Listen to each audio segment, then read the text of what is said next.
అందరికీ నమస్కారం. Welcome to my channel.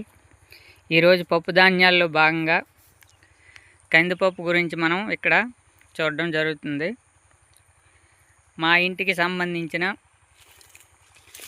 అవసరాల నిమిత్తం జూన్ నెలలో 20 విత్తనాలు ఇక్కడ వేయడం జరిగింది.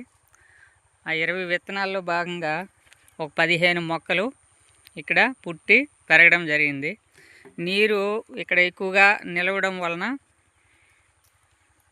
మరి పెద్ద చెట్లుగా అవ్వలేదు, కానీ మినిమం పెరుగుదల అనేది ఇక్కడ వచ్చింది. వీటికి ఎటువంటి ఫెర్టిలైజర్స్ ఏం పెద్దగా వేయలేదు. వేసిన తర్వాత మొక్కలు మొలిసిన తర్వాత గొప్పు తావడం జరిగింది. గొప్పు తవ్విన తర్వాత అలా నీరు లేని టైంలో నీరు అందించిన తర్వాత ఈ విధంగా పెరిగాయి. మా ఇంటి ఖర్చు వరకు మాత్రం వీటిని వేయడం జరిగింది. అసలు ముఖ్యంగా మా పాపకి పచ్చికాయలంటే ఇష్టం కాబట్టి ఉడకబెట్టుకొని తినడానికి ఇష్టపడుతుంది ఎక్కువ. అందువలన వీటిని వేయడం జరిగింది.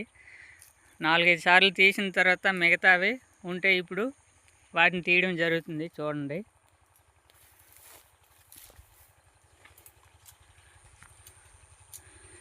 కాయలు ఏరడం జరుగుతుంది.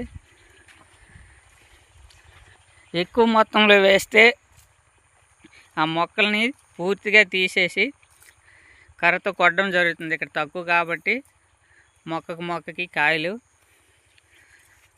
తీసివేయడం జరుగుతుంది. ఇలా చూడండి,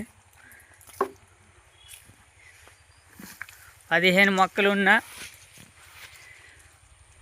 ఒక సంవత్సరానికి అప్పుడప్పుడు మనకు కావలసిన కందిపప్పు కానీ, కందిపప్పు వండుకోవడానికి కానీ, కందులు వండుకోవడానికి కానీ సరిపడా ఇక్కడ ఉండడం జరిగింది. ఒక 4 మొక్కలు కాయలు తీసిన తర్వాత ఈ విధంగా వచ్చాయి. ఎండబెట్టిన తర్వాత కర్రతో కొడితే ఆ పొట్టు వేరేగా, కందులు వేరేగా అవుతాయి.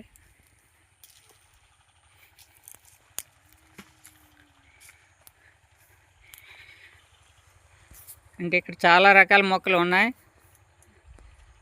మొక్కలు ఉన్నాయి ఇక్కడ ఓన్లీ ఒక లైన్లో మాత్రమే మేము వేసుకోవడం జరిగింది. అలా మీకు ఎక్కడైనా చిన్న ప్లేస్ ఉంటే 15 నుంచి 20 విత్తనాలు వేసుకొని మీ కుటుంబానికి సరిపడా పప్పును మీరు తయారు చేసుకుని సంవత్సరం మొత్తం మీరు ఉపయోగించుకోవడానికి కూడా వీలవుతుంది. ఈరోజు వీటిని తీయడం జరుగుతుంది. చూడండి.